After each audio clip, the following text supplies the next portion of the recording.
Man's new Netflix show. Here's our Midnight Mass after show. We'll talk about each episode. That's our hymn. Now here's your hosts.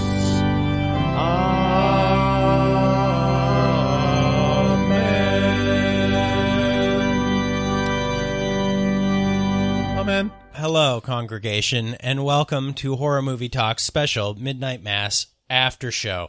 On a normal episode of Horror Movie Talk, we will review and discuss one horror movie in detail, but for this series of 8 episodes, we'll be having an opinionated and accidentally funny discussion on each episode of Midnight Mass by Mike Flanagan, Papa Flanagan, as we will call him.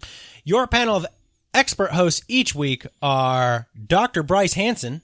He sits across from me. Hi. He holds a PhD in spookology. And something else. Oh, yeah, the fake theology. Fake theology. And me, Professor David Day. I am the foremost expert in scare no-nos. So, with no further ado, here is the Midnight Mass after show with Horror Movie Talk. Man, this second episode... Wait, we gotta open with a word of prayer. Oh, my apologies. Yes, let's pray to Papa Flanagan. The creator. Dear creator Mike Flanagan, from whom all Netflix shows flow that are worth watching, please bless this episode and do not curse it. We come to you with a humble understanding of your overall work. Preach. And we just pray that you continue to bless us with fabulous horror content, the likes of which make the world a better place to live. And with that, thank you, Papa Flanagan, and amen. Amen. This second episode is called Book 2, Psalms, and we pick up where we left off the day after the storm, but there's an unexpected surprise all washed up on the beach. Holy moly, man, that quite the set piece there. It's a real strange meowment. Oh my God. David. This episode contains death, the building of relationships, the building of faith, and even what appears to be a modern-day miracle. We get to see a little bit more of the mysterious humanoid that seems to be stalking the island and seems to be more directly, in this episode, stalking Aaron. So before we get into the spoilers and talk deeply about this second episode, let's go ahead and tell everyone that this episode is brought to them by nightchannels.com. Now, here's the thing. We have a little thing called the nightchannels.com challenge, where we just suggest that you head on over there. No, we demand that you head over to nightchannels.com and just take a look at the shirts and sweatshirts and various things that they have to clothe your body with. And that's it. That's the challenge. The real challenge comes in 5 minutes later when you're like, boy, I need to have that. I really wish I had that blue velvet shirt on my body right now.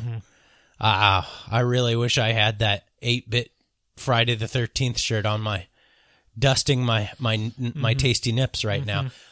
And if you use code HMT at checkout over there at nightchannels.com, that gets you 13% off your entire order.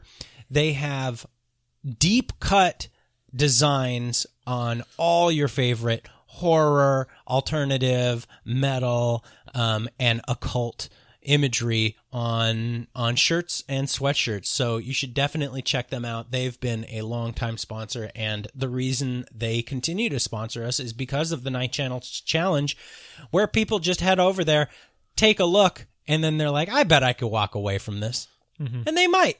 For a day or two, maybe a week. I need that Houseu shirt. They'll be back.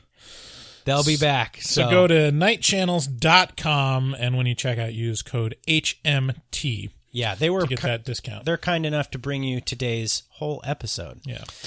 Also, check out our website at horrormovietalk.com. There you'll find links to all of our social media. If you want to get a hold of us or leave us a voicemail, our number is 682-253-4468. If you want to leave any impressions about Midnight Mass or what we say on the show, or, if you have something to say about another show we do, we leave new episodes on our feed every Wednesday. On the regular podcast, we review a new movie each week, so check us out there.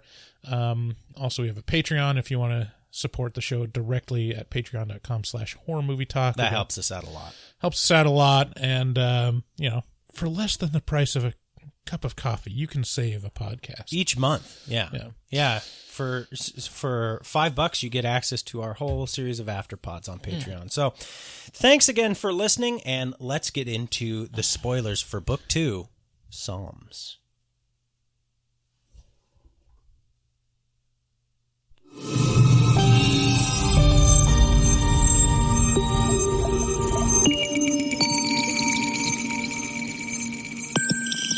Spoilers. Ooh, got the flyby effect. Oh, yay, David! Yay! So we start this episode. This is going to be, I have a feeling this is going to be the fashion of this whole series, which is we pick up right where we left off. Yeah. Flanagan's really good at setting up cliffhangers in this show. Very compelling cliffhangers. I can't think of a better one than this one. A beach full of I can. Dead cats. Dude, dead cats, it's so random and out of nowhere, but then you kind of realize, there's that whole other little island that and we just had a huge storm, so so what how this struck me. I was like, okay, wow. So maybe the storm just had a swell and it just washed all those cats out to sea. But at this start, we find, they've all had a little puncture wound. Yeah, it could have been someone, very lonely man on the island praying to God for just a ton of wet pussy. Go. Ouch, David. Wow. Or it could have been the storm. I mean, it could have it's been the anyone's storm. tell. Yeah, this episode tells us. The mayor is like, maybe they're tiny baby sharks. That'd be a good thing, though, because where there's sharks, there's fish. Yeah. It's a little weird that how reticent the mayor is to accept that this is a weird thing. Yeah, he's like, weird things happen. Oh, yeah, every once in a while, just like a super fucking weird thing happens. But, One time it was starlings. Yeah. And he's got that super dad vibe. Anybody who will listen, just walking up to him is like, did you remember the starlings? How about the dolphins? Yeah, I love it when that's like such a strong character trait of people that don't really have a lot of personality, is they have like the one talking point. They got that they have like the stock phrases that they use, and they will walk to the person 3 feet away and say the exact same thing. Yeah, do you know anyone like that? Oh man, did you know anyone like that by any chance? Are you? Who are you? You're thinking of somebody specific? Yes, the person you're thinking of that I'm thinking of. Yeah, them big time. The initials of his letter are the same initials as erectile dysfunction. Oh wow, I mean that wasn't who I was thinking. Oh really? Of. I was thinking of. Let's see. His initials are butane turbine. Yeah. You don't know. See, you don't know. I don't know. Yeah, well, you'd know if I said. But anyway, yeah, it's one of these things where the sheriff is like, can you fucking not? Can we back up, please? I don't know if this is infectious or something. Right. And the mayor's like, nah, it's okay. Hey, whoa. Hey, did you hear about the starlings? It's like, dude, get out of here. Get galoshes and gloves, and everyone else will be happy if you tell them to too, because it'll show that you're a mayor for the people. If this mayor was set in COVID times, it would be an anti-masker. Wow, I don't think that's... I'm just saying, like, he was not concerned about disease. I don't think he'd be an anti-masker. I think he'd be generally unconcerned about the mask. He'd be unaware He'd be like that those you're guys, even supposed to wear the mask. the guy that wears the mask but doesn't wear it on his nose. Sure.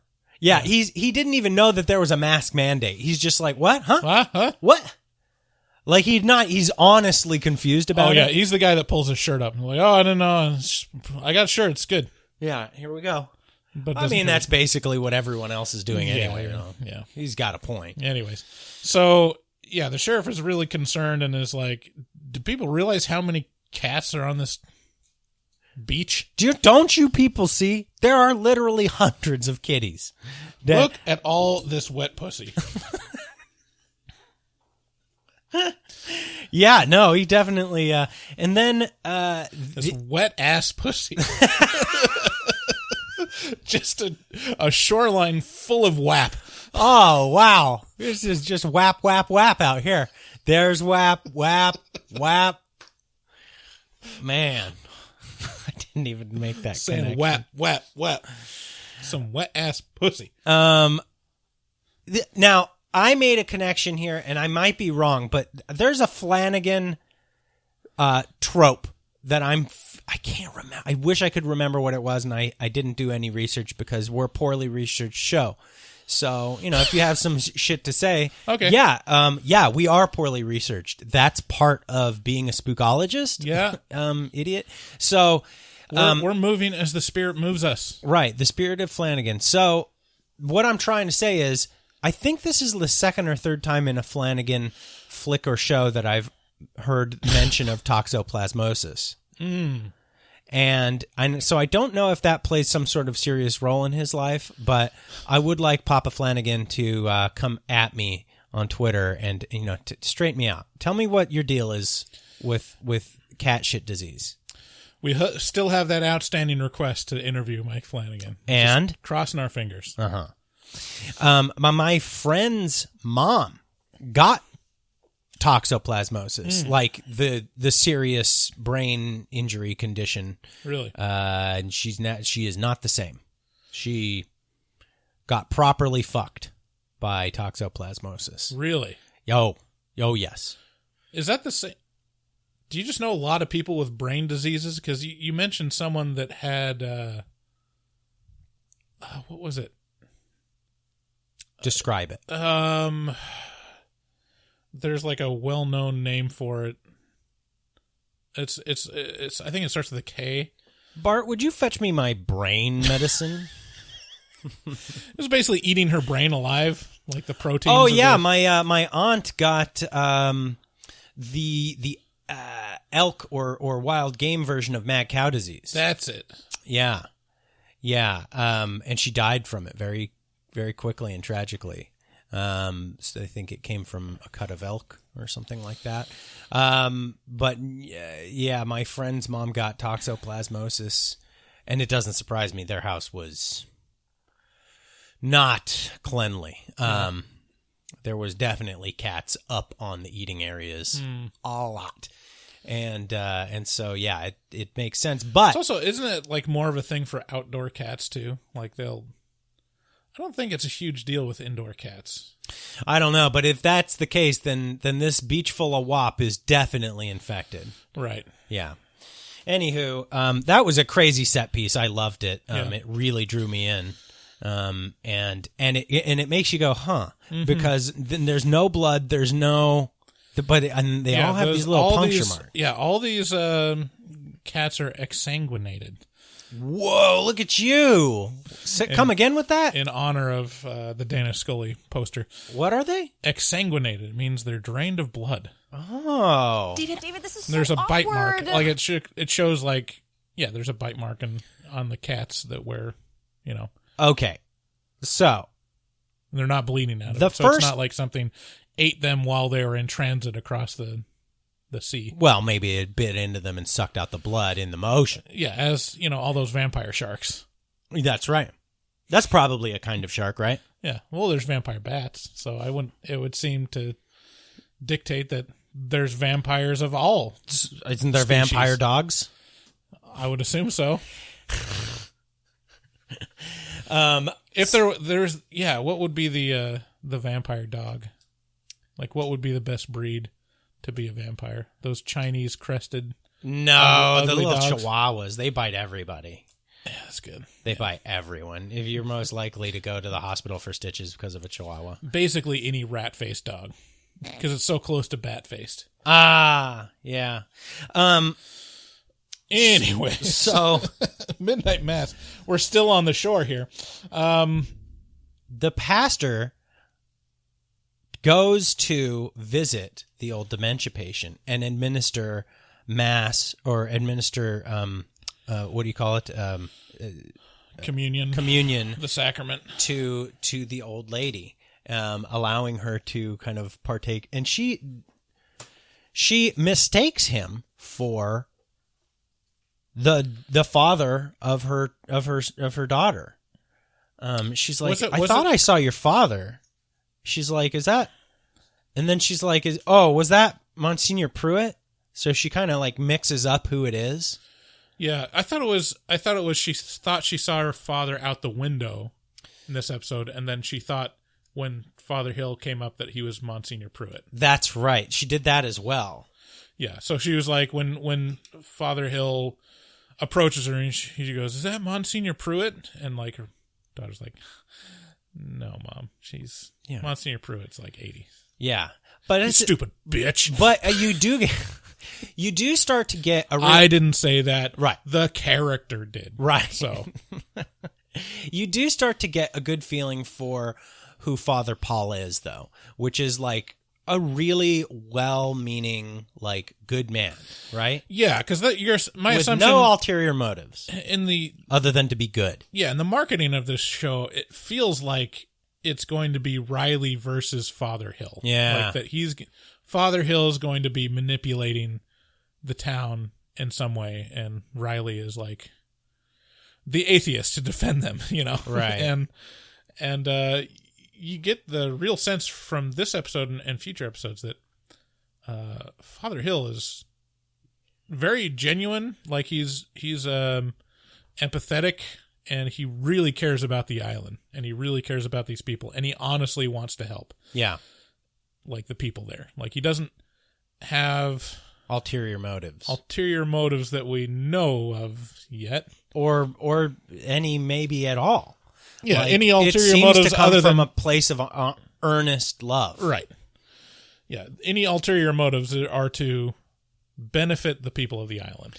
Yeah, I love his character. Yeah, but I will say, the dude plays this character like David Schwimmer plays Ross Geller in Friends. I mean, see, you said that, and I just don't see it. Well, I mean, I'm not a huge Friends fan, but you're not how many Friends episodes have you even watched? I mean, I'm relatively familiar with David Schwimmer and his like. How many episodes would you say you've watched of Friends? Okay, well, that would be 0, but I've seen enough clips that I get that Ross is like a spastic, like, nerd that, like, is super uncool. And you're listing like the character traits of Ross, but what I'm specifically saying is David Schwimmer plays Ross in the way he chooses Ross's affect is the exact same way that Father Paul's affect is portrayed in Midnight Mass. I mean, it's like, give me an example. Like what? I don't see it, so I'm wondering what the his speech is punctuated with exclamation marks. Okay. He's not necessarily spastic, but he is he's driven by like some sort of impressive engine. See, no, I see that as like a very pastorly or like priestly form of enunciation. Like that's what it comes across to me as like during his sermons, during his like talks with people. Like, so we have a chicken and the egg here. Which is it? Did Schwimmer steal it from pastors, or did pastors steal it from Schwimmer? Well, I mean, they're both exaggerated. Right. So it's like, yeah, David Schwimmer has an exaggerated cadence because he's like, again, the character is a little spastic, so it's like, this is the way that we gotta do this, right? Or whatever. And then the pastors are like, they enthusiastic and they hit like those high notes, the points that they're trying to make, And that's just like a politician / pastor / whatever. It's not like but it doesn't help. Jesse Jackson is going that after. The character looks a lot like David Schwimmer. There's a passing resemblance. They got dark hair. They're tall. They're, I'm just saying it could have been David Schwimmer. I'm glad it wasn't, because then I'd have been like, oh, so it's just Ross. David Schwimmer is a little too David Schwimmer-y to be anything else. Wow. I mean, the only other thing I associate with David Schwimmer is Band of Brothers. Yeah. And even then you're like, can't take him seriously, because it's like, the character is supposed to be like just a gigantic asshole, and it's like, this is just kind of Ross. So we have the passionate sermon by Father Paul about fishermen and Ash Wednesday. I love the way he calls out the community.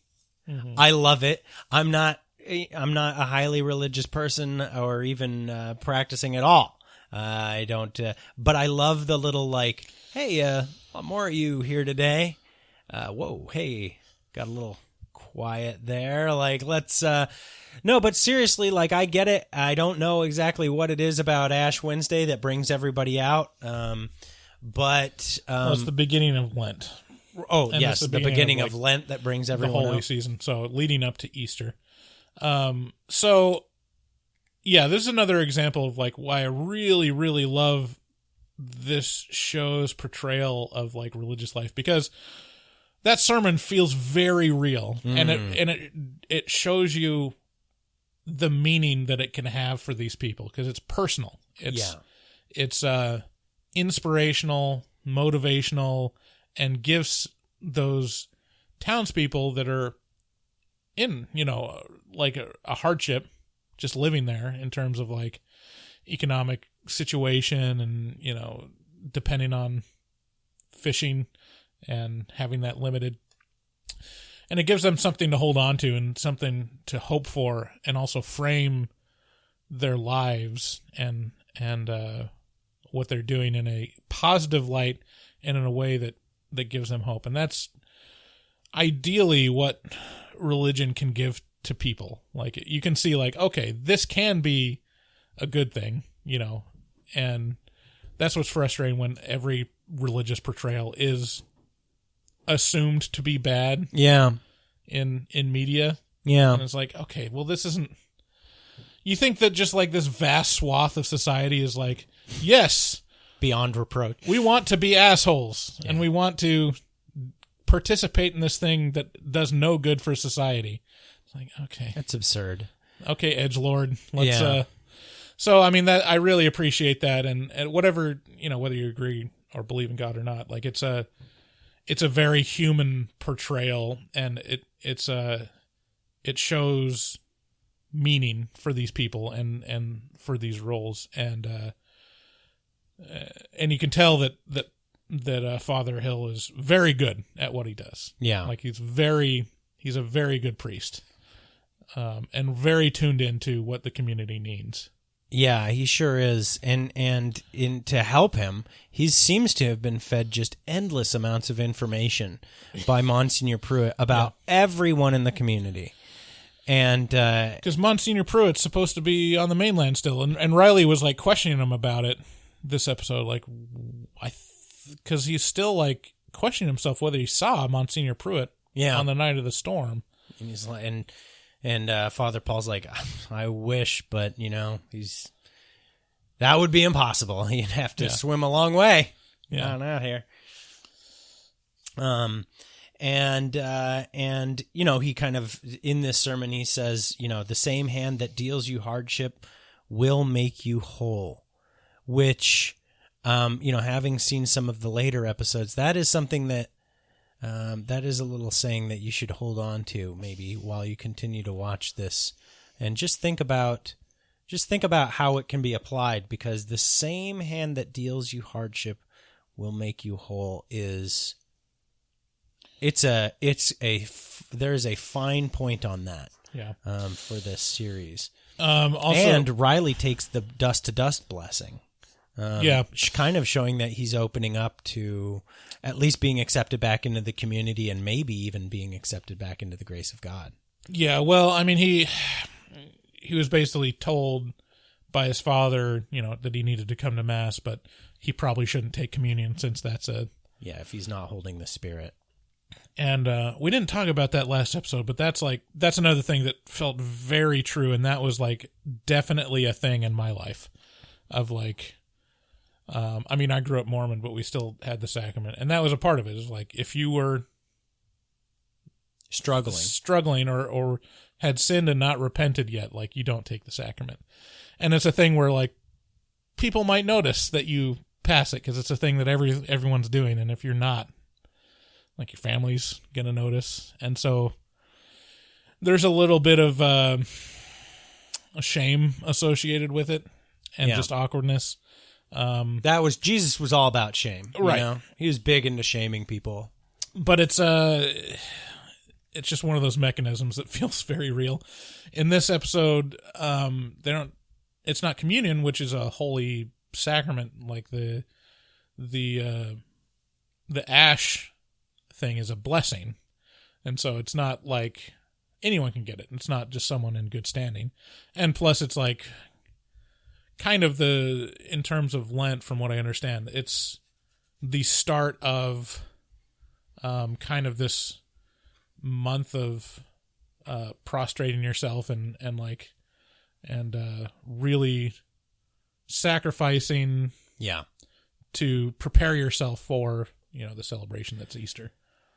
I will say that, so this is the second time I've watched this episode. This is a supremely rewatchable show.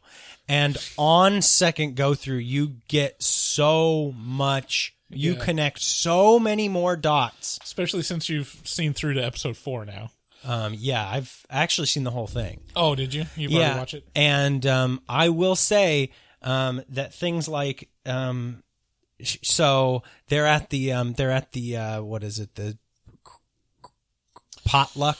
Yeah, I think I don't want to give too much away, but there is a point where like the doctor is sitting there talking to her girlfriend, and she's like noticing that, and mentions that Father Hill is giving her Stair Force 1, just like Monsignor Pruitt always did. So she was always kind of felt weird about being stared at by Catholic priests, and they figured it was because that she was they could see her, that she was gay, right? Or something, just like feeling like, well, that's what they or feeling judged, or feeling like they knew you did something wrong, kind of thing, which is a common thing. Yeah, if you get stared down by a priest or a bishop or something, you're like, he knows. I wonder if they feel weird when I stare them down. Like, he knows. What does David know? So, and then at the, that potluck is punctuated by the tragic death of Joe's giant dog. Yeah.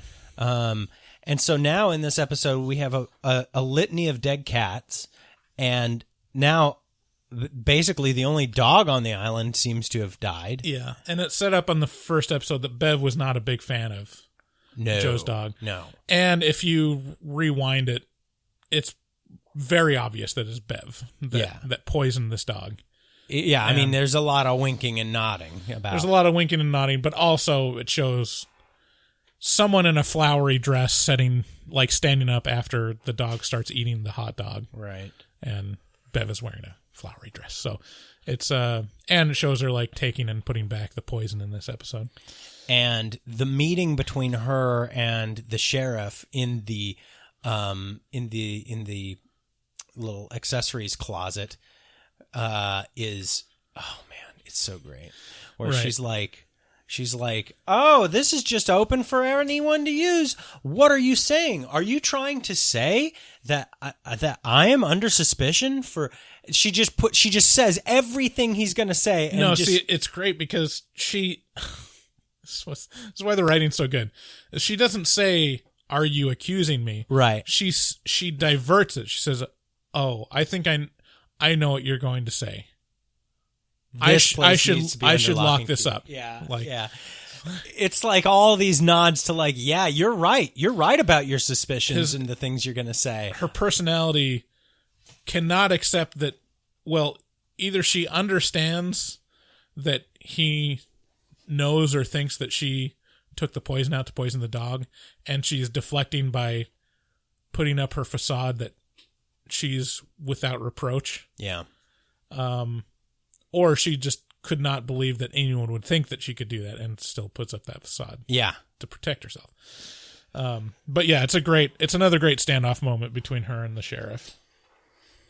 Yeah. This goes into the meeting that Riley has with Father Paul, where he basically, this is the end of the show, roughly. Almost. This is right before the miracle. And Riley's like, look, God's omniscient. Like, this is so many people's big, problem with the idea of an omnipresent God is, look at all this shit he allows to happen. Just terrible, horrible suffering that, that an omnipresent God could prevent. And yet here we are, like terrible things happening left and right. And that's no good in my book. And it's a good point. It is a good point. Mm-hmm. But Father Paul says, there's nothing in the Bible that says you don't have accountability for your own actions. Mm-hmm. But I don't know that. So yeah, notably the setup for this is that they start the AA. Right, they start doing AA on the island with Father Paul. It's just Father Paul and Riley. So it's a little I underestimated how awkward this was going to be with just you and me sitting here quietly alone. But yeah, I mean it's a great setup for theological or just like spiritual or discussions, between an atheist and a believer. And yeah, it's believer, and I mean that's Father Paul's answer is probably not as satisfying, but it's also like frames it in a way that I think most religious people would think about it, which is like he doesn't control everything, he could, but he doesn't. He chooses not. We don't know what the greater plan is, and because God works in mysterious ways. Yeah.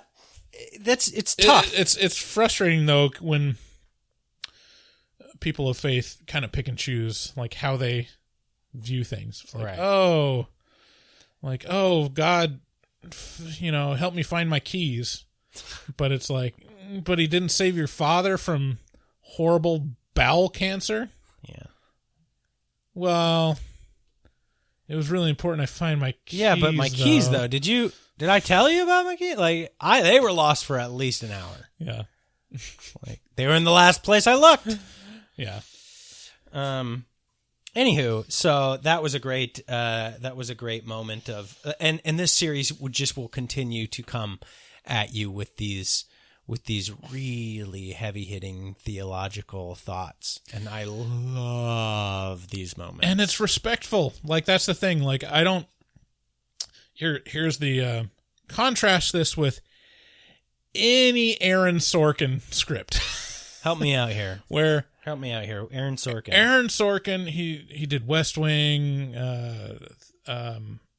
He did just a ton of like political stuff. He did the Newsroom. The Steve Jobs movie with what's his name? Ashton Kutcher. So no, not the other one. Oh yeah.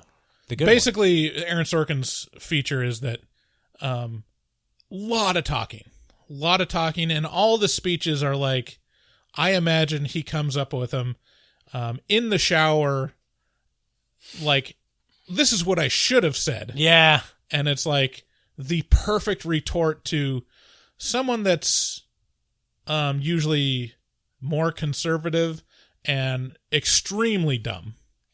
Like, and on all the scripts, it's like totally one-sided that the stand-in for Sorkin is extremely smart, has the exact right thing to say, and is able to have like 20 gotcha moments a second with the person that they're talking to. And it's like other side. It's not respectful of both sides. It's very it's very one-sided, and also just makes the other person a caricature. Right. So in this, it's like, it's not completely one-sided. No, it doesn't smash you in the face with which one is correct necessarily. It just kind of says these are differing viewpoints on the same thing. Yeah, it's one of those things where no one wins, or if you put this in front of several different people, they're going to say different viewpoints win. It's almost like Mike Flanagan is allowing for nuance. Weird. Yeah. Man, okay. Well, that's strange. So now we have some spotting in Aaron's pregnancy, which is of concern, but not huge concern. And there's something seems to be following Aaron. Something seems to have landed on her house at night. And the next day she's spotting a little bit, but the baby's okay. And the drug dealer gets got by by something in this house that seems to be repeating his words back to him. This is so mysterious. Yeah, it's like a mimic. What is this thing? Is this a mimic? Like, how's it throwing his voice back at him so much later? And what ends up happening to him? Like, it's pretty certain he gets got, and it's in one of these abandoned houses. Creepy stuff. Yeah. You have any, like, I felt like this could have been I felt like this was probably the flying creature. Yeah, it kind of makes a turn. Like, I'm trying to remember, like, where I was with, like, so what's going on with the scary part? Like, what's the thing? And I was starting to turn the corner on, like, okay, this doesn't feel like it's a supernatural or unseen demonic force. This feels much more of, like, a real thing. Physical monsters. First cats and now bull. Yeah. And then finally, this episode ends on a miracle, which is Father Paul giving communion to the little girl in the wheelchair, whose name I just can't recall right now. I believe it's Lisa. But he's almost so creepy. It's such a creepy moment because it's almost like he's taunting her. It feels that way. Right. It feels cruel. And then she fucking gets up, and everybody in the church is like, What are you doing? Like, don't do this to Lisa. Like, what the fuck? This is so beyond the pale. Like, you're not cool. And then she gets up and they're like, what? And you could see Bev at this moment just be like, oh, it's happening. My life is going to be important now. There's going to be things happening. Things. And I will partake in them. Oh, man. Yeah. I love the end of it. There's so many good endings in this. Yeah, that's great. So something miraculous is happening, and it's barely hinted before then, because there's a moment where Riley's mother notices she doesn't need her glasses anymore. So she's happening. Reading her. She's doing needlepoint, and she's like, my glasses fuzz things up. Yeah. What's this? And so you start noticing some of this, like a little bit of the aging makeup seems to be falling off, lightening. So that goes back to, like, the conspicuous aging makeup, like what's going on there. But yeah, it's just a little taste of what's coming. And this is like Lisa's miracle is like, okay, something big is happening right now. Huge. And it leaves it as a cliffhanger, which is a great place to leave it. Yeah. Thank you for listening. Thanks to Papa Flan. We love you with all of our hearts. Thanks to nightchannels.com for sponsoring this episode. Go to nightchannels.com, use code HMT at checkout. Also, go to our website at horrormovietalk.com to find links to everything. And if you want to leave us a voicemail, call 682-253-4468. Make sure to subscribe to Horror Movie Talk. We do release new episodes every single Wednesday. And share it with a friend. It really, really helps out the show. Yeah, share Especially if there's someone that you're binging Midnight Mass with, or someone at your office that you know is also watching it, please share this after show with them. Yeah. And hopefully you'll like us and keep listening to us. Yeah. And so please keep listening to us. Yeah. And so with that, you guys have a great day, and we'll catch you on the next episode of Midnight Mass After Show. Go with Flanagan. I didn't go missing, David. The FBI knew where I was the entire time.